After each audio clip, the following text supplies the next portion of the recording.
అందరికీ ఇస్కాన్ మ్యాంగ్లూర్ వారి short Bhagavatam class అందరికీ స్వాగతం. ఓం నమో భగవతే వాసుదేవాయ. ఓం నమో భగవతే వాసుదేవాయ. ఓం నమో భగవతే వాసుదేవాయ. ఓం నమో భగవతే వాసుదేవాయ. ఓం నమో భగవతే వాసుదేవాయ. ఓం నమో భగవతే వాసుదేవాయ. ఈవేళ 18 చేయాలి మాతాజీ, 18th చేయాలి Mataji. 18th okay, 16 okay. Recap చేయండి 17, 16. హరే కృష్ణ. సో 16th అంటే ఈ అధ్యాయంలో మొదటి నుండి ఈ ఋషుల ప్రశ్నలు, ఆయన ఇచ్చిన సమాధానాలు చూస్తూ వస్తున్నాము. సో మరి అన్నింటికంటే శ్రేష్టం ఏమిటి అన్నదానికి భగవంతుడి యొక్క దివ్యత్వం ఏమిటో ఆయన చెప్పడం జరుగుతోంది. మరి ఆ భగవంతుడి లీలలు, ఆయన కథలు వినడంలో ఆ శ్రద్ధను కనపరచడం ఉండాలి. మరి అటువంటి తర్వాత భగవంతుడి యొక్క ఘనతను వర్ణిస్తూ మరి ఆ భగవంతుడి కథలలో శ్రద్ధ కనపరచకుండా ఎవరుంటారు అని చెప్తూ మరి నెక్స్ట్ భక్తులకు సేవ చేయడం అంటే భగవద్భక్తుల యొక్క గొప్పతనం ఏమిటి అన్నది కూడా ఇక్కడ చెప్పారనమాట. భగవద్భక్తులకు సేవ ఎంత ముఖ్యం. ఆ తర్వాత అలాంటి సేవ ద్వారా మనిషికి మరి అంటే భగవద్భక్తులకు సేవ చేయడం ద్వారా భగవంతుడి కథల్ని, ఆయన యొక్క లీలల్ని వినాలి, శ్రవణం చేయాలనే రుచి పెరుగుతుంది అన్నది 16th శ్లోక యొక్క ముఖ్యమైనటువంటి ఉద్దేశం. సో మరి ఈ భగవద్భక్తులు, అందుకే ఉదాహరణకు హనుమంతుడు ఉన్నాడు అనుకున్నా, ఆయన ఎక్కడుంటే రామనామం ఎక్కడుంటే అక్కడ హనుమంతుడు ఉంటాడని చెప్తూ ఉంటారు. సో అలా అంటే అది అదర్వే అయినా మన శుద్ధ భక్తుల దగ్గర భగవంతుడి పట్ల అభిరుచిని, రుచిని కలిగించుకోవచ్చు అనమాట. అది శుద్ధ భక్తుల సాంగత్యంలో మరి మనకు వచ్చేటటువంటి పెద్ద లాభం. సో అలా భక్తులం అంటూ ఉన్నప్పుడు మనకి కూడా ఆ భక్తి అనేది వస్తుంది, అలవడుతుంది. సో భక్తిని అలవర్చుకోవడానికి సులభమైన మార్గం శుద్ధ భక్తుల్ని సేవించడం. శృణ్వతాం స్వకథా కృష్ణ పుణ్యశ్రవణ కీర్తన హృద్యంతస్థో హి భద్రాణి విధునోతి సుహృత్సతాం. సో ఇక్కడ ఈ 17th శ్లోక మాతాజీ ఆల్రెడీ చెప్పారు. ప్రభుజీ 18th నాకు తెలుసు, నేను జస్ట్ రీక్యాప్ చేస్తున్నా. హరే కృష్ణ. పరమాత్మగా సర్వజీవ హృదయాల్లో ఉన్న భగవంతుడు శ్రద్ధావంతుడైన భక్తుల శ్రేయోభిలాషిగా కృష్ణ భగవానుడు మరి ఈ చక్కగా శ్రవణ కీర్తనలు జరిగినప్పుడు పుణ్యప్రదాలైన దివ్యలీలల పట్ల ఈ శ్రవణోత్సాహం పెంపొందించుకున్న భక్తుడి హృదయం నుంచి ఏమొస్తుంది అంటే భౌతిక సుఖాభిలాషను అతను తొలగిస్తున్నాడు అని చెప్తున్నారు. అంటే ఎప్పుడైతే మనం భగవంతుడి గురించి విని ఆయన శ్రవణ కీర్తనలను మనం విన్నప్పుడు, ఆయన దివ్యలీలను విన్నప్పుడు మనకి క్రమేణా ఎలా అయితే ఈ శ్రవణం చెయ్యాలి అనే ఉత్సాహం, ఆసక్తి పెరుగుతూ వస్తుందో అది ఏం చేస్తుంది అంటే అది ఒక ఏమంటారు, ఒక తరాజు అంటారు కదా, మనం వేయి చేసేది. ఇటు మన భౌతికత్వం పట్ల ఉన్న ఆసక్తి, ఇటువైపు మనం ఒక్కొక్క రాయి ఒక పావు కిలో వేస్తే ఎలా బ్యాలెన్స్ అవుతుందో ఆ తరాజు, అలా ఎప్పుడైతే మనం ఈ శ్రవణం పట్ల, ఆయన యొక్క లీలలు వినడం పట్ల, మనం ఆయన దివ్య కథలు వినడం పట్ల ఉత్సాహాన్ని క్రమేణ పెంచుకుంటూ కొంచెం వచ్చినప్పుడు ఈ భౌతికత్వం కూడా ఇటువైపు పైకి వెళ్ళిపోతుంది. అంటే దీని మీద ఇంట్రెస్ట్ తరిగి దీని మీద ఇంట్రెస్ట్ పెరుగుతుంది అనమాట. అటు నుండి వచ్చే బరువు ఇటువైపుకి మళ్ళింది అంటే భౌతికత్వం నుంచి మనం ఆధ్యాత్మికతలోకి మళ్ళగలుగుతాం. సో అది ఏం చేస్తుంది ఈ శ్రవణం మనకు అని మనకు ఆలోచన వస్తే దానికి ఇక్కడ ఆన్సర్ అదన్నమాట. సో ఈ భౌతిక సుఖాభిలాషను తొలగించి వేస్తుంది. సో పూర్తిగా దాని బరువు తగ్గిపోయేటట్లు చేస్తుంది మనకి. సో అది ఈ దివ్యలీలల పట్ల శ్రవణోత్సాహాన్ని మనం పెంచుకుంటూ పోయినట్లయితే క్రమేణా ఈ భౌతిక ఆసక్తి తగిలి ఆ దివ్యలీలల మీద ఆసక్తి పెరుగుతుంది అనేది 17th శ్లోకాలో మీరు చూసారు. 18th శ్లోక మన రోజు చెప్పుకునేది, భాగవతం చెప్పుకునేటప్పుడు. నష్టప్రాయేష్వ భద్రేషు నిత్యం భాగవత సేవయ భగవతి ఉత్తమ శ్లోకే భక్తిర్భవతి నైష్ఠికి. So నష్టప్రాయేషు అభద్రేషు, so నశించిపోతాయి. నష్టం అంటే మామూలుగా లాభం నష్టం అంటూ ఉంటాం. అంటే నష్టం అంటే ఏమిటి? పోవడం, ఏదన్నా మనం కోల్పోవడం అని. ఇక్కడ అంటే నశించడం, కోల్పోవడం. నశించడం ఏమి నశిస్తుంది అంటే ప్రాయేషు, నశించడం కూడా ఎలాగో పూర్తిగా, ఆల్మోస్ట్ పూర్తిగా నశిస్తుందట. ఏమిటి? అభద్రేషు అంటే అన్ని అమంగళాలు కూడా పూర్తిగా నశిస్తాయి. నిత్యం భాగవత సేవయ, మనం నిత్యము ఈ భాగవత సేవలో గనక పాల్గొన్నట్లయితే, నిమగ్నమైనట్లయితే మన అభద్ర అమంగళాలన్నీ కూడా పోతాయి, నశించిపోతాయి అంటున్నారు. భగవతి ఉత్తమ శ్లోకే.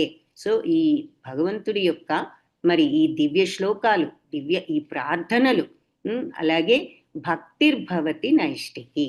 సో ఈ ప్రార్థనల వల్ల భక్తి భవతి అంటే కలుగుతుంది, నైష్ఠికి అంటే మరి విక్షేపరహితమైన, అంటే చాలా తీవ్రమైనటువంటిది భక్తి అని అర్థం అనమాట. అంత తీవ్రమైన భక్తి మనకి కలుగుతుంది, అంటే చెదిరిపోని భక్తి అని అర్థం.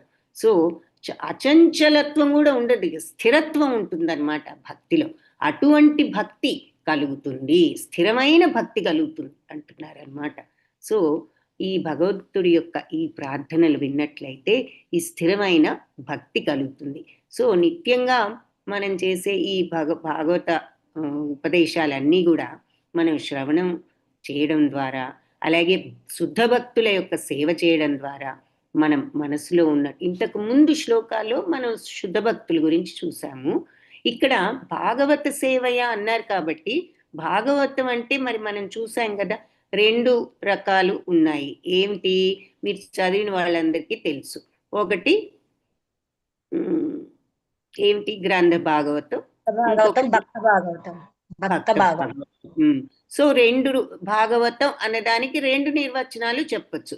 భాగవత గ్రంథం ఒక మీనింగ్ అయితే, భాగవతులు అంటే మీరు వినే ఉంటారు, భాగవతారులు వచ్చారు, వాళ్ళు ఆ కథలు పురాణాలు చెప్తున్నారు అంటూ ఉంటారు మన వైపు. సో ఆ భాగవతారులు అంటే ఇలాంటి, అసలు ఈ మీనింగ్ ప్రకారం మనం అలాంటి వాళ్ళని కూడా భాగవతారులు అంటున్నాము. అసలు భాగవతారులు అంటే ఎలాంటి వారు అంటే, ఈ భాగవతాన్ని అనుసరించి ఇందులో చెప్పినటువంటి ఉపదేశాలను పాటించి జీవనాన్ని సాగిస్తున్న వాళ్ళు భాగవతారులు అనమాట. భాగవతం ఎలా జీవించాలి భక్తితో అని మనకి ఉపదేశించిందో ఆ రకంగా నిజంగా జీవించే వాళ్ళని భాగవతులు అంటే శుద్ధ భక్తులు అని అర్థం. కాబట్టి అలాంటి వాళ్ళైనా, లేదంటే గ్రంథ భాగవతమైనా, అందుకని ఈ 2 మాటలు వాడారనమాట. ఎవరైతే నిత్యము భాగవత ఉపదేశాల శ్రవణం చేస్తారో, అంటే గ్రంథ భాగవతాన్ని చదువుతారు. తర్వాత రెండవది శుద్ధ భక్తుల సేవ, అంటే ఎవరు? మనుష్య భాగవతారులు అనమాట. సో అటువంటి వారు, వాళ్ళ సేవ. సో ఒకటేమో గ్రంథ భాగవత శ్రవణం, లేదంటే ఈ భాగవతారులు అంటే మరి ఈ శుద్ధ భక్తుల యొక్క సేవ. ఈ 2 చేసినాం. నిత్యం భాగవత సేవయ, భాగవత అంటే ఇద్దరు కాబట్టి 2 రకాల సేవలు మెన్షన్ చేశారనమాట ఇక్కడ. సో పుస్తక శ్రవణం, తర్వాత ఈ భక్తుల యొక్క సేవ. సో అది గనక చేసినట్లయితే నిత్యం, అప్పుడు మన అమంగళాలన్నీ కూడా పోతాయి. నష్టప్రాయేషు అన్నీ కూడా దాదాపు పూర్తిగా పోతాయి మనకున్న అమంగళాలన్నీ. ఎప్పుడైతే ఈ భాగవతాన్ని శ్రద్ధతో శ్రవణం చేస్తామో, మరి శుద్ధ భక్తులకి ఎప్పుడైతే మనం సేవ చేస్తామో అప్పుడు ఈ అమంగళాలన్నీ పోతాయి. తర్వాత భగవంతుడి యొక్క ఈ ఉత్తమ శ్లోకాలతో, భగవంతుడి యొక్క ఈ ఉత్తమమైన ప్రార్థనలతో మరి భక్తి లో మనము స్థిరంగా ఉండగలుగుతాము. నైష్టికి అంటే ఏమీ వేవరింగ్ లేక, ఇంగ్లీష్లో వేవరింగ్ అంటారు ఒక పదం, అంటే అటు ఇటు చంచలత్వం అన్నమాట.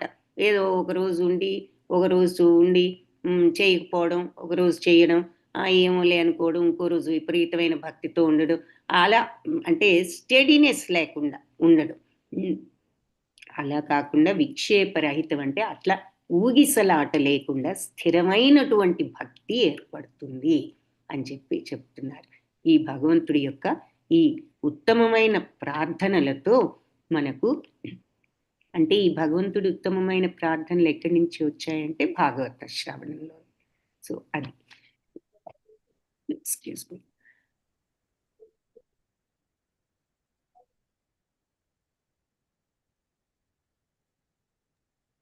సో ముఖ్యంగా మనం ఈ శ్లోకంలో చూసినటువంటి విషయం అదనమాట. నిత్యము ఈ భాగవతోపదేశాల శ్రవణం, శుద్ధ భక్తుల సేవ ద్వారా హృదయంలోని అభద్రాలు దాదాపు సంపూర్ణంగా పోయి, మరి అంటే ప్రాయేషు అంటే దాదాపు కంప్లీట్గా అని అర్థం. సో దాదాపు సంపూర్ణంగా నశించిపోయి, మరి ఉత్తమ శ్లోకుడైన ఈ భగవంతుడి పట్ల మరి ప్రేమ, అకుంఠితమైన ప్రేమ అంటే స్థిరమైన ప్రేమ మనకి స్థాపితం కాగలదు అని చెప్పి ఈ శ్లోకంలో చెప్తున్నారు. సో ఇది మనం అందుకని ఎప్పుడు కూడా భాగవతం చదువుకునేటప్పుడు మనం ముందు ఈ శ్లోకం, అంటే భాగవతం యొక్క ప్రాముఖ్యత ఏమిటి, అసలు ఎందుకు ఈ భాగవతం చదవాలన్నది ఈ 2 లైన్లలో మనకి చెప్పేశారు మొత్తం. అది కూడా ఒట్టి భాగవత పుస్తకమైన నిత్యం భాగవత సేవయ్య అంటే పుస్తకము, ఈ భాగవతారులని వ్యక్తులు, ఆ మహాత్ముల యొక్క సేవ, ఈ 2 సేవలు చేశామంటే ఆ మంగళాలన్నీ నశిస్తాయి. అది నిత్యం అంటే ఏదో ఎప్పుడో ఒకప్పుడు కాదు. సో రోజు భాగవతాన్ని, అందుకే ఇలా 1 శ్లోకం అయినా మనం రోజు చూస్తే నిత్యం భాగవత సేవయ కొంతన్నా చేసిన వాళ్ళం అవుతాం. మరి శుద్ధ భక్తులు అన్నప్పుడు వాళ్ళకి డైరెక్ట్గా మనం వాళ్ళ పక్క నుండి చేయలేకపోయినా, వాళ్ళు చెప్పిన విషయాల్ని అనుసరించినప్పుడు వాళ్ళు దూరంగా ఉన్నా మనం ఆ రకంగా వాళ్ళ అడుగుజాడల్లో నడిచి వాళ్ళకి ఆ రకంగా మనం సేవ చేసిన వాళ్ళం అవుతాం. సో అది ఆ 2 విషయాలు, దాని ఇంపార్టెన్స్ ఇక్కడ చెప్పారు. సో అలాంటప్పుడు ఉత్తమమైనటువంటి ఆ భగవంతుడి మీద పట్ల భక్తి, మనకి స్థిరమైన భక్తి ఏర్పడుతుంది. సో ఈ 2 చూసినట్లయితే అమంగళాలు పోవడం ఒకటైతే, భగవద్భక్తి, స్థిరమైన భగవద్భక్తి ఏర్పడడం రెండో బెనిఫిట్. అది ఈరోజు శ్లోకం. మరి క్లాస్కి వచ్చిన వాళ్ళందరికీ ధన్యవాదాలు.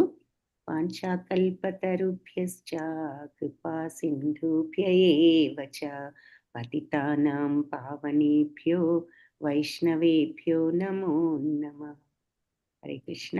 హరే కృష్ణ మాతాజీ. ధన్యవాదాలు మాతాజీ. హరే కృష్ణ. హరే కృష్ణ మాతాజీ. ధన్యవాదాలు, ప్రణామాలు. హరే కృష్ణ మాతాజీ. ధన్యవాదాలు మాతాజీ. మాతాజీ ప్రణామాలు, ధన్యవాదాలు. హరే కృష్ణ అందరికీ.